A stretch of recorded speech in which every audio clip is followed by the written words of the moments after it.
And China's Victory Day was more than a military parade, experts say. Rather, the event may have been strategically designed to serve President Xi's objectives. For more, we turn to our defense correspondent, Kim Bo-kyoung, here in the studio with us. Welcome, Bo-kyoung. Dami, thank you for having me. So, Bo-kyoung, why don't we start with some of the scenes from the military parade? The way that President Xi positioned each leaders or representatives from the invited countries, what does that suggest? Right. So one of the main talking points of the military parade was how so-called three strongmen, Chinese President Xi Jinping, Russian President Vladimir Putin, and North Korean leader Kim Jong-un all stood together next to each other. North Korean leader Kim Jong-un was positioned to Xi's left, while Russian President Vladimir Putin was standing on the right. Xi maintained this formation, standing side by side at the rostrum as well.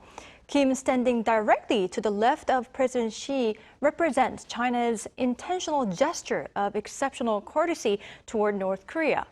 This is actually an unprecedented scene in North Korean history as well, as neither his grandfather Kim Il-sung nor his father Kim Jong-il ever stood directly beside a Chinese president at such a multilateral venue. In fact, if we compare it with the 70th anniversary of Victory Day in 2015, North Korea sent Workers' Party Secretary Choi Ryong-hae, who was positioned at the far end of the rostrum. One expert says the seating arrangement itself shows China's own message. The fact that Kim was positioned on the left shows China has offered great level of courtesy, and it shows that China would be behind North Korea's back in various ongoing matters. This can be understood as diplomatic protocol, created through seating arrangements, where both sides had a previous mutual agreement. So these seating arrangements were no random at all. Now, Bo-kyoung, this is all part of President Xi's plan to, redesign this international order, isn't it? Right. So though our focus today is the Victory Day military parade, we need to note that the message President Xi Jinping was trying to share with the world actually comes from the Shanghai Cooperation Organization as well, which took place ahead of the Victory Day. Right. There, he explicitly put the idea of creating a China-led growth model that goes against the Western ones. Also, during his speech on Victory Day, he said the great rejuvenation of the Chinese nation is unstoppable, and indirectly suggested that this is already happening by showcasing a wide range of weaponry. One of the most interesting shots was how Indian Prime Minister Narendra Modi joined the SCO and joined hands with Xi. Such a scene between Modi and Xi standing together like old friends was hard to imagine, as the two countries had been in a hostile military standoff since 2020 with China's troop incursions into the mountainous Himalayan border with India. However, with Trump having slapped India with 50% import tariffs, this made Modi visit China for the first time in 7 years to show intimacy with Xi.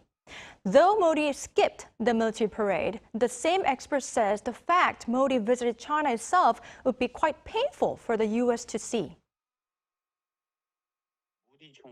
Modi's tightrope diplomacy for national interests, needing Russian oil, having thorny issues with China, but still meeting with Xi to discuss various forms of cooperation, and continuously sending messages opposing U.S.-led unilateralism would be very uncomfortable for Trump. That is why there was a strong reaction from Trump ahead of the military parade. Bo-kyoung, lastly, let's talk about this military parade. Of course, it's no military parade without weaponry. Now, it was more grand than ever, wasn't it? Right. China showed off a wide range of weaponry at the military parade, as you said, that could make Washington really worry. It debuted the new type Dongfeng, or DF-5C, liquid-fueled intercontinental strategic nuclear missile. One expert said in the Global Times that it has an estimated range of more than 20,000 kilometers, being capable of reaching anywhere on the entire globe. Also shown was the DF-26D, a medium-range ballistic missile nicknamed the Guam Killer, which can directly strike the U.S. military's key hub on Guam. Hypersonic DF-17 missiles, which are capable of neutralizing THAAD systems, and the DF-61, presumed to be a next-generation ICBM, were also included in the parade. The Yingji-21, or so-called YJ-21, a hypersonic anti-ship missile, and the Hongqi HQ-29 interceptor missile, referred to as the Chinese version of the Patriot, were also showcased. Now, fighter jets, including the J-35A, a stealth fighter that made its debut as a counterpart to the U.S. Navy's F-35C, showed the modernization of China's military as well.